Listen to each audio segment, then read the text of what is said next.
was perfect. Instead of focusing on what's wrong with people and being critical about what's wrong with them, looking at maybe 10 to 20% of a person that might be wrong, they might have faults, 10 to 20% of their character or personality. I was missing the 80 to 90% of that person that was really good. And as I started to focus on what's really good about that person, I was so busy, Michelle, I didn't have time to be annoyed. I didn't have time to get angry. I didn't have time for any criticism at all. I was focusing on what's right about that person. What is there to love that is unique about that person?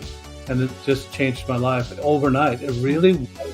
From that point on, it was a very quick process. It was like I was facing this way one day, and next day I'm facing about face. It was totally just 180 degree. Paul, thank you so much for coming today to have this conversation. How are you doing today? I'm doing well, Michelle. Thank you for inviting me to be here. It's such a pleasure to be with you. And I'm looking forward to our conversation. Oh, absolutely. And Paul, I love what you put, the role of love. Now, how can you have an awful conversation when you're talking about love? You can't. It's not possible. That's right. That's right. So, yeah, and go ahead. I love that you said that, Michelle, because it really was really kind of the impetus for me to change my life. And I was looking for something for myself to change myself, because I had this generational practice. My father had it, my brothers had it. Must have been passed down through the generations, that we stack annoyance on top of annoyance on top of annoyance, being critical of other people. And it's always being annoyed at what other people are doing, thinking they're doing it wrong, that we can do better, elevating ourselves. It's kind of an angry attribute of an angry culture. And I wanted to get rid of that. I said, enough's enough. This generational thing has to stop. And so talking about love really is a positive thing, a happy thing. And I wanted to be a happier person. So here we are. And it's quite interesting, because the way that you talk about it, it seems like it was easy for you to get where you are today. And I know that whenever you grow up in a family beliefs and the behaviors of negativity and everything, how did you wake up one day and just say, I'm going to change myself? Or what was your process of actually changing from being that angry person, that negative person, into such a loving person? Good question, Michelle. And I think that there's really got to be that self-actualization of little things along the way. If all our faults were dumped on us in the dump truck on our front yard, and we had to deal with it all that day, we'd be so overwhelmed. And so thankfully, little by little, we get these little dumps, these little things that we have to work on every single day. And as we work on those things, then you get to the edge of the light, and then you look into the darkness and say, oh, I see some other things that I need to start working on. And it's just little by little that way. So one of the things for me was that I realized that I'm critical. I was critical, and I was putting down my children. I would talk to my children about something they did for maybe the very first time, and thinking, what a terrible thing that they did. They just didn't do it right. It was their first time. I didn't give them that latitude that indeed it was their first time, but I was thinking my own experience, trying to overlay that onto them, realized there's a problem there. And so I need to recognize the feelings of other people and recognize where they're at in their journey. Quit thinking that their journey is my journey. Quit thinking that I had control over what their choices were, and start just making my own choices and helping them make better choices on their own. You know what? I absolutely love that, because what I was hearing was it was the Father loving you. You know what I'm saying? You saw the reaction probably of how your kids were reacting after you put something down negativity. And to me, that is just, that's nurturing side of you just came out and thought, I need to change. And so to me, that is such a role model for your children. Thank you, Michelle. That's very nice of you. But I think maybe the opposite way around, though, too, that my children were sent to me so that they could teach me. by their reactions. And then by that, I was able to say, "Oh, I've got to improve that just quite a bit, a little bit." I found what was most helpful, Michelle, throughout my life through this process is that if I could identify with an adjective what is my behavior right now, and then think, well, what's the opposite of that? And then try to understand where was that behavior that I was doing on the spectrum of the angry culture that I grew up in versus the loving culture that I wanted to be in. Where was it on that particular spectrum? Take, for example, sarcasm. Sarcasm's on the angry side of the stick. It's on that angry in that angry culture. If you consider what the opposite might be, it might be a word like genuine or authentic or somebody that was true blue. When you put all those words together and put it all out on the table, I think most people are going to gravitate that they want to be authentic, that they want to be genuine, and that they want to do those things. They'll move away from that sarcasm. You know what? I had never thought about sarcasm. I'll tell you a little story real quick. Because my dad, he did have some anger issues and he was very sarcastic. But I didn't even think about that because I thought that whenever he was being sarcastic, that he was trying to release some things. I guess he was in a negative way. But I thought it was just his way of breaking the ice. But I really like how you said that because the intent behind the sarcasm is so different. Mhm. It is. And some people use sarcasm for humor Yes. to inject humor into a situation, and it's funny as can be. But if you stay in that sarcastic mode and all things are sarcastic to you, then you do have some underlying issues that really let's see the genuine side of you. From time to time, we need to see that genuine side, and as you pursue that genuine side, it just becomes less tasteful and more distasteful to actually act in the act of sarcasm, and you become want to be genuine all the time. You want your words to match your actions so that you almost feel like you're unified within. You've got that essence within that is really a powerful essence. There's some harmony there.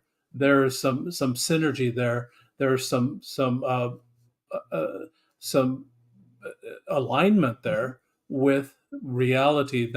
That's how you want to portray yourself. That's how you want to be remembered. And love is all about how do you want to be remembered? What legacy will you leave? And I did not want to leave that angry legacy to my children. And I love that. Now, how many children do you have? Only 8. I've read that. I went, he has 8 children and he's still in the loving light. I think that's wonderful. Well, Michelle, you have to put it in perspective. So my grandfather had 19 children, and my father, I'm number 10 of 11 children.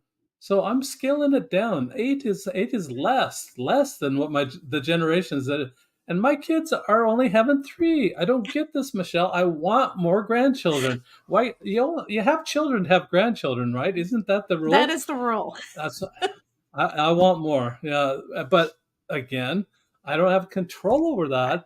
But it's just the desire there. Oh, oh no, I can understand being a grandmother for the first time. I would love tons of them now.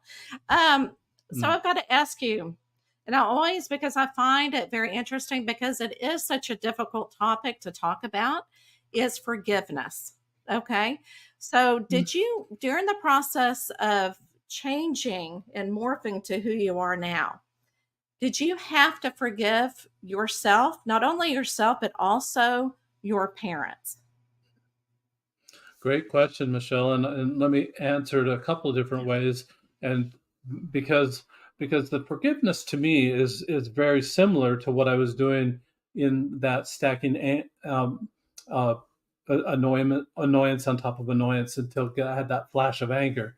Instead, though, to get to forgiveness, you have to stack kindness on top of kindness on top of kindness, and then you get to that higher law of love.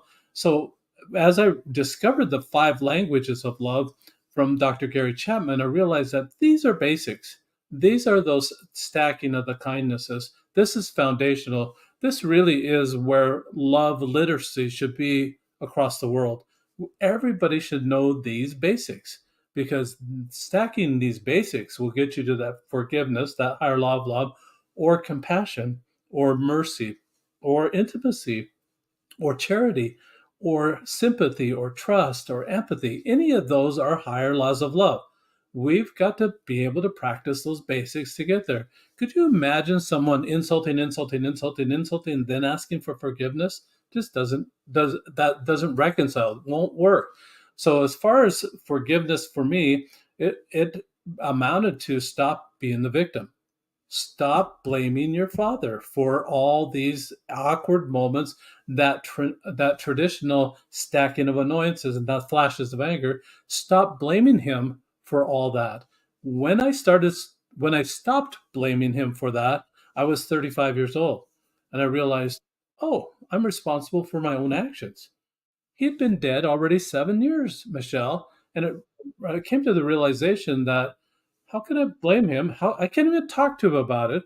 How why I better stop blaming him, start forgiving him. There are a few things that when that moment happened, there I started to think, well, what did I even like about my father? Just because I had all this blame and all this anger toward him, what was it that I liked about my father? And there are a couple of things that came up. I remember, I had a hernia operation at 5 years old, and I remember him carrying me out. He didn't make me walk, but he carried me out of the hospital, and that was such a tender moment for me. I do remember that. And then the other thing is that he dated my mother every single Friday night. I don't know that he ever missed. I can't remember. I can't even keep up with that, Michelle. And I have eight children, and we have a lot of dates, but I could not even keep up with that. So start looking for the gratitude is a great way to start forgiveness, and then you just need to stop being the victim. I absolutely love that. And I agree with you there is that we really need to look at the positive aspects of what they brought to your life so that you can Mhm. change that negativity into a positive thing. Because if I think too, if we hold on to that negative thing about what our parents did, like you said, you're still the victim and you're not moving on with your life. But if you find that gratitude of what they did for you, it kind of changes it into love. So let's talk Mhm. about the book and die as well. Absolutely love it.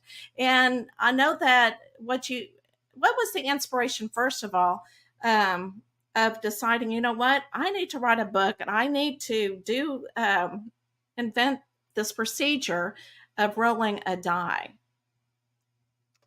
Good question, Michelle. And actually, I've had the die. The die is just about 1 inch by 1 inch right now, but it started out this big. I mean, it was a 2.5 inches by 2.5 inches. I just laser engraved Dr. Chapman's things on it for my own personal use, and it had really the sharp. You can see how sharp the edges are on that, and so it was really kind of clunky, and in the very beginning.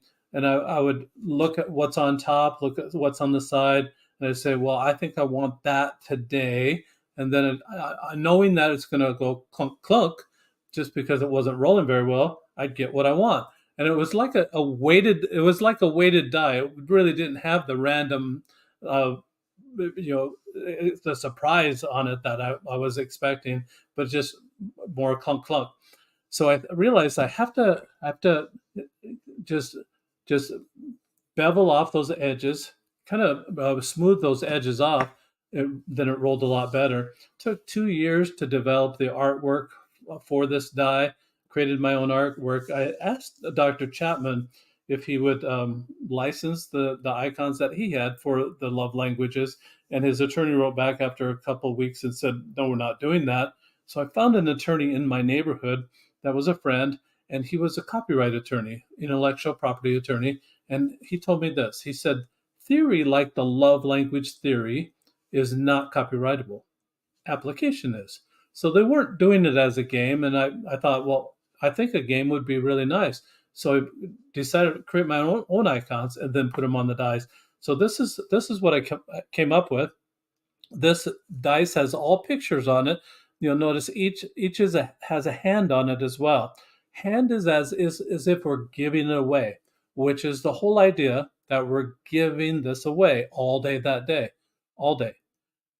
This one has an hourglass on the hand. So the hourglass measures time. This would be the love language of time, spending time, quality time with people. The next one looks like a waiter. Waiter's holding a platter that would represent service. The next one is Taylor Swift's little heart that she throws out to everybody. I had this copyright in 2017, so I don't know how long she's been doing it, but I've had at least that long. This one is a little bit different, though, Michelle. Has a little conversation fly out. Those would be the words of the heart. So those would represent the words. On the next side, it has two hands touching one another. That would represent touch. And then the last one has a hand holding a gift. So five love languages, six sides on the cube. The last one is surprise me. Surprise me, it means that you're just watching for opportunities to do random acts of kindness. Or you could do any of the love languages. If you see a need, just do the deed. Two instructions. You roll the cube every day, whatever it lands on. That's the love language you practice giving away all day that day. All day to everybody, Michelle. At the time I created it, while I was single. I didn't have a significant other. I said, Dr. Chapman, who in the heck I meant, who, who am I supposed to love? And thought, well, I just have to love everybody. And so this was perfect for me. I don't know anybody, Michelle, that's with their significant other 24/7. Some people don't want to be, but just I didn't need a part-time job. I needed some of the replacement behavior for that stacking of the annoyances. I needed a replacement behavior of that cyclic behavior for something else. And so this was perfect. Instead of focusing on what's wrong with people and being critical about what's wrong with them, looking at maybe 10 to 20% of a person that might be wrong, they might have faults, 10 to 20% of their character or personality. I was missing the 80 to 90% of that person that was really good. And as I started to focus on what's really good about that person, I was so busy, Michelle, I didn't have time to be annoyed. I didn't have time to get angry. I didn't have time for any criticism at all. I was focusing on what's right about that person. What is there to love that is unique about that person? And it just changed my life overnight. It really, from that point on, it was a very quick process. It was like I was facing this way one day, and next day I'm facing about face. It was totally just a 180-degree change in what I'm looking for in a different person. You made it into a habit, which is a wonderful thing because, after Mm-hmm. so many days. Now, were there days that you're gloomy and you're going, you know what? I don't think I want to do it today. But if you did you see a change in your attitude once you rolled the dice and took action?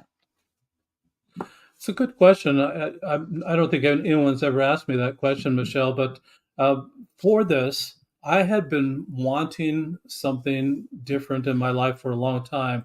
So in that first 30 days, I really didn't have any days like that I wanted to stop doing it or didn't want to do it or just thought it was a chore. This actually was something that I really wanted in my life. I wanted love in my life, and I realized that this is follows the law of the harvest, follows karma, That's right. follows the law of attraction. That whatever you send out, and this is the law, whatever you send out is going to eventually come back to you. But that wasn't the purpose. The purpose of sending it out, sending love out every single day, was without expectation. I wasn't looking for that immediate return. Wasn't looking. If you send anger out, you get immediate return on that investment, so to speak. It'll come right back to you, and it'll come back with the ferocity, maybe 10 times worse or more, worse than what you sent it out. Who wants that? Who You're would choose that? Why would you choose that?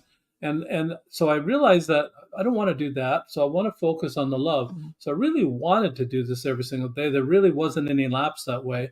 But I could understand if people have that lapse and they feel down. I have a remedy for that has worked for me throughout my life. That whenever I felt down, all I have to do is walk out my door, walk out into the neighborhood, There is pain under every roof, Mhm. everywhere in the world. Anywhere in the world you're looking, there is pain under that roof. And because of that, I can find someone that's a little bit more down than I am, try to lift them up. Yeah. As you lift them up, then there's great satisfaction. You feel lifted up as well. And it's almost a byproduct. It's not exactly what you're looking for, but it's a byproduct of helping some other people. That's what how you get self-love, so to speak. That's how you feel that great satisfaction that you're doing something good for someone else and it lifted you at the same time. Oh, absolutely love that. And, that's one thing I love about your book because The Role of Love, your book, it talks about different ways and strategies that you can use the die for. And the Mm-hmm. one thing that I loved is, I was a school teacher. And you say that there was a teacher who used it for their class, and I'm going, "Oh my Mm-hmm. gosh, what a wonderful concept. It is so well needed right now."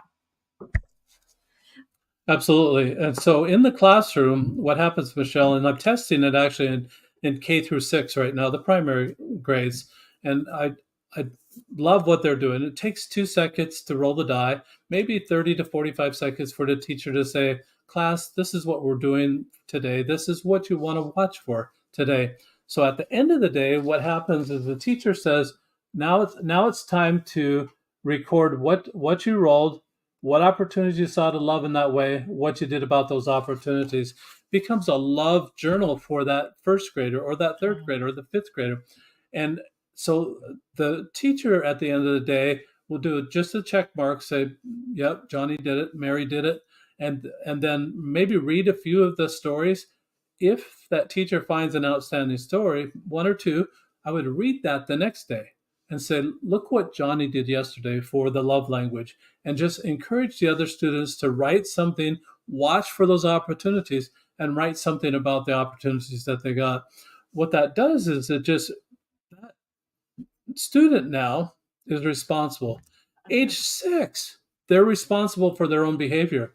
I had to wait to age 35 before I realized I got to stop blaming other people for my problems. And so this is huge relief for the teacher, mhm, huge relief for the principal. Oh, now the students get to be responsible for their own stuff. It's going to tamp down a lot of the bullying, a lot of the violence that might be going on in the classroom because they know now they have to report at the end of the day. mhm, They have to write it, and with that writing, the teacher puts the check mark. Student takes it home. The student parents will stack those in chronological order, and at the end of that school year, bind it up in some way. mhm. Now you've got a first grade journal or a third grade journal or a fifth grade journal. Now you've got a journal for that child. Michelle, I remember my first grade teacher. I remember her name to this day. Really? I remember it was such a different situation in the classroom from what I had at home. I must have felt the love. Yeah. I wish I would have had a journal about that. What Mhm, was it about that classroom that was so different? What was it about Mrs. Rogers that just made me want to go to school, want to be in that class? I don't remember second, third, fourth, or fifth grade. I do remember mhm, sixth grade. So there are teachers that were had specific influence on me in some particular way that I want that recording. I want that journal from that. I would love to have a journal like that from my own parents or my mhm. grandparents. Instead, Michelle, I got a journal about the weather. The weather 60 years ago. Who cares what the weather was like 60 years ago? I would have loved to have a love journal. What was there to love in their day and what did they do about it? And I love that because you can also find out when you're reading a journal, not only can the child read where they were and how they changed, plus everybody Mm-hmm. else, who reads it.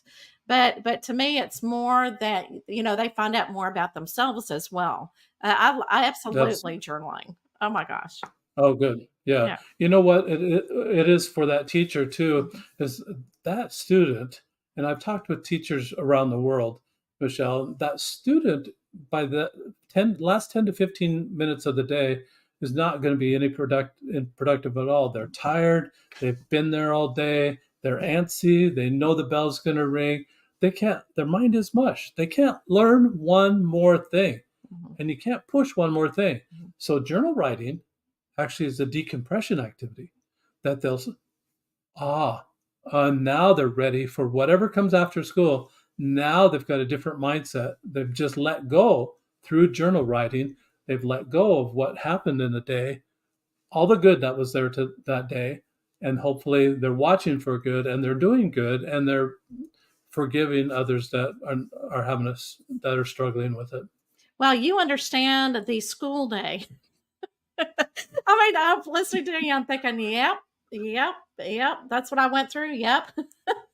As a teacher, you're right. And then I remember one year I taught math at the end of the day. Now, why Mm-hmm. would I do that for a youngster? Mm, And it was just the schedule that they gave me. Now, middle school is different but the young ones cannot, well, middle school sometimes, I don't want to say that too. They're older, but I absolutely love that too. And I remember the students who had a difficult home life. And when they mm-hmm. would bring it out in the classroom, I knew it. And those are the ones that I remember the most, Mm-hmm. through the years at seeing how they changed. And then they started trusting in me because trust is a big thing It is. whenever you have a child that's going through a lot of difficult times. So I absolutely love that you're integrating it into the school day because it is so well needed right now because our kids are so lost. And so, Paul, thank you so much for offering your services. There's one other thing with that, Michelle, that I'm cooperating with some corporate sponsors, a local corporate sponsor that owns a yogurt land franchise. So if the children will record a journal entry, some children will choose and maybe choose not to do it.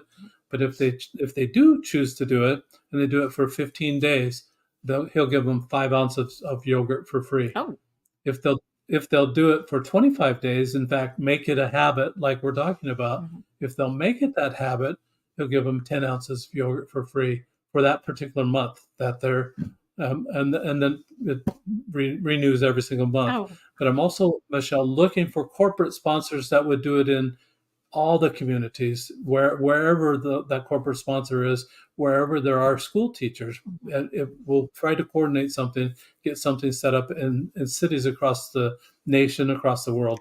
I'm interested to take it to that point right now. And so I guess if a corporation goes, yes, I do, they would contact you at rolloflove.com. Rolloflove.com, Okay. correct. Okay. So yeah. So if it, pass the word. That's how why I love podcasts is Exactly. because you don't know who's listening, and somebody Hmm. may know somebody that knows somebody, and that's good enough. You know what I'm saying to get the word That is, that out. is. That is. So, is there anything that we did not want to talk about that you want to make sure that we get into this conversation? I just want to mention that what we focus on is what we're going to get. I love the analogy of the magnifying glass. That whatever you magnify is going to grow larger.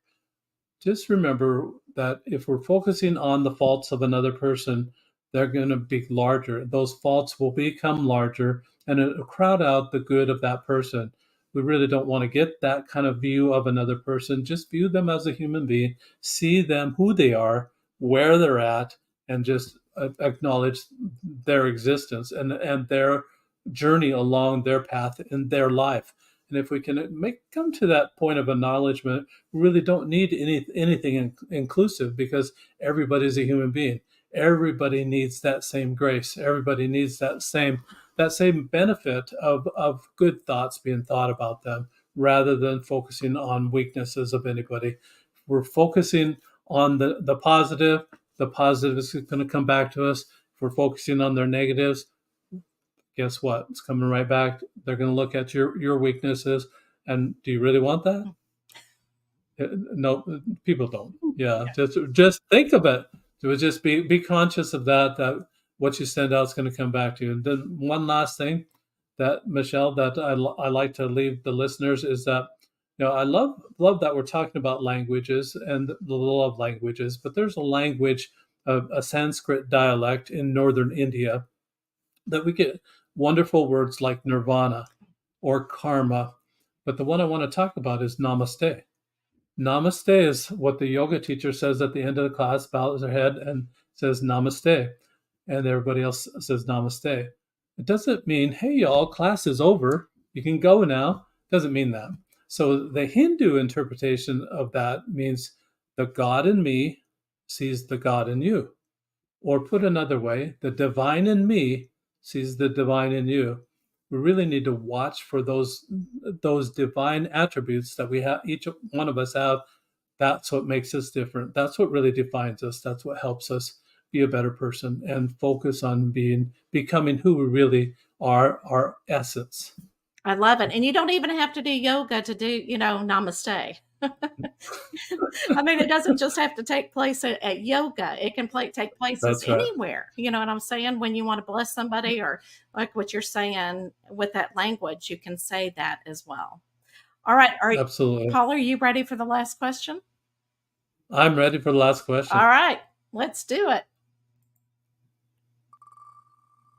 Never know where it may land. This is this is so much fun, Michelle. I love this. Well, good. I'm glad you do. It's the teacher in me that brings it out. All right. So, if you had a superpower, which you absolutely do, okay, but if you have a superpower that you don't have now, what would it be? Oh, you ruined it when you said I don't have now, because I have a T-shirt, Michelle, that says that it all already says kindness is my Oh, superpower. there you go. And Yeah. so if there was a superpower, I would want it to be gentleness or kindness or I see you. That would be my superpower. Just I can see who you are. That would be my favorite superpower. That is perfect. Yeah, you don't have to change, even though I question it a certain way. You do answer however you feel like you want to answer. All Thank right. you. You're welcome. So, Paul, thank you so much for this wonderful conversation of love. You can't go wrong. And being, yes, your superpower, being very kind. But before we go, what I think would be a fantastic thing is go ahead and roll the die and see what our listeners need to work on. I'm going to say for this week. So do it every day for this week.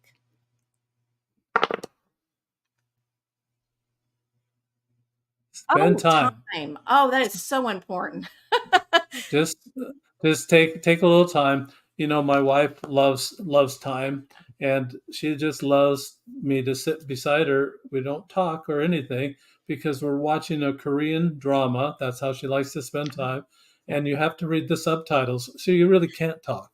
You're reading the subtitles, Right. and that's how she likes to spend time. So it doesn't have to require talking at all. Just be there, there, be present with that person. Set your phone aside. Absolutely. And I love it. And I love it. And it's so interesting. If I could show you my action board, it's not a vision board, it's my action board. Is the very first picture spending time with my family.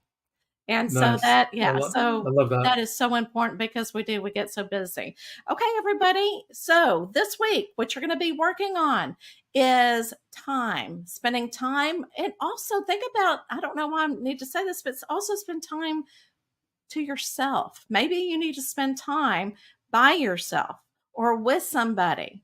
Time can be so many different situations, and you make it. Okay, whatever you need in the moment. It doesn't have to be just spending with somebody. So just think about that. So I hope you enjoyed this episode. Share it with anybody that needs to know about this wonderful topic. And I will see y'all next week.